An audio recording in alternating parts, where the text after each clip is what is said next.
কঠিন প্রশ্ন। বাথরুমে গিয়ে গুগল করছি, লেখা আছে নো রেজাল্টস ফাউন্ড। বাইরে বেরিয়ে যাকে জিজ্ঞেস করছি বলছে কোয়েশ্চেনটা একটু ঘোরানো ছিল। মানে আমরা মাধ্যমিক দিতে গেছি না, গুগলি রাউন্ড খেলতে গেছি ওখানে। আর কোয়েশ্চেন এত বাজে, তার উপরে অদ্ভুত বাজে একটা গার্ড। ওরকম কেউ গার্ড দেয় কঠিন? নিজেই বলছে লেখো লেখো লেখো, আমরা যখন লিখছি নিজেই এসে বাধা দিচ্ছে, অদ্ভুত যুক্তি দিচ্ছে, বলছে চিটিং করে লেখা যাবে না। আর একটা পরীক্ষা দিচ্ছে শান্তিতে, একটা অসৎ উপায় অবলম্বন করতে দেবে না। আর সারাক্ষণ দেখো পরীক্ষার রুমে ফার্স্ট বেঞ্চ থেকে লাস্ট বেঞ্চ শুধু হাঁটছে, শুধু হাঁটছে। পরীক্ষায় গার্ড দিতে এসছে না কার্ডিও করতে এসছে ও? মানে এত কঠিন প্রশ্ন, ক্লাসে যে ইনভিজিলেটর, যে গার্ড, সে নিজেও ওর উত্তর জানে না, বলছে নিজে থেকে লেখো, আমি জানি না। তার বন্ধুকে জিজ্ঞেস করছে, ওকেও বলতে দিচ্ছে না, বাধা দিচ্ছে। নিজেও বলছে না, লোককেও বলতে দিচ্ছে না। আলাদাই হিংসে, হিংসুটে গার্ড কোথাকার। আর ওগুলো এমসিকিউ, এমন এমসিকিউ দিয়েছে যেন কেবিসি 7 কোটি টাকার কোয়েশ্চেন। তার উপর ফোন আ ফ্রেন্ডও করতে দিচ্ছিল না। আর যে গার্ড দিচ্ছিল তার সবকিছুতেই প্রবলেম। চিটিং করতে দিচ্ছে না, কাউকে জিজ্ঞেস করতে দিচ্ছে না। একজনের খাতা দেখে লিখছিলাম, সেখানেও প্রবলেম, বলছে না প্রবলেম আছে। এর কিসের প্রবলেম? যার খাতা দেখছি তার প্রবলেম নেই, যে গার্ড দিচ্ছে তার প্রবলেম হয়ে যাচ্ছে। এত প্রবলেম নিয়ে কেন গার্ড দিতে এসছো? একে তো কোশ্চেন পেপার কঠিন, তারপরে আবার চিটিং করতে দিচ্ছে না, তার কারো থেকে হেল্প নিতে দিচ্ছে না, নিজে হেল্প করছে না, তারপরে আবার টয়লেটে যেতে দিচ্ছে না।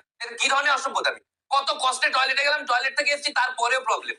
অদ্ভুত যুক্তি দিচ্ছে, বলছে না বলে টয়লেটে গেছিলে কেন? আর যে গার্ড দিচ্ছে সেও তো একটা টিচার, তার তো উচিত স্টুডেন্টকে হেল্প করা। পরীক্ষার দিন কি আর হেল্প করবে? তো পরীক্ষার দিনে যদি স্টুডেন্টকে না হেল্প করতে পারে একটা টিচার, অন্য দিনে কি হেল্প করবে? আর অন্য দিনে আমার হেল্প নিয়ে কি লাভ? কত সুন্দর প্রিপারেশন নিয়ে এসেছিলাম, কত আশা ছিল নিজের ওপর। ভালো প্রিপারেশন ছিল তো কি 3টে সেট মাইক্রো করে নিয়ে এসেছিলাম, ধরা পড়ে যাওয়ার পরে অদ্ভুত বায়না, 3টে সেটই আমাকে দাও। আরে এ কি ধরনের বায়না? আমি বললাম দুটো নিন, একটা আমাকে দিন। না, 3টাই দাও। আমি বোঝালাম যে পরীক্ষার পরে দিয়ে দেবো। না, আরে কিছুই করতে দিচ্ছে না ক্লাসে। একটু কথা বললে কথা নয়, কথা নয়, কথা নয়, হিসাব করে দেখা গেলো সব থেকে বেশি কথা স্যারই বলছিলেন। কিচ্ছু, এটা করা যাবে না, সেটা করা যাবে না, নিঃশ্বাস নেওয়া যাবে না। এটা কি?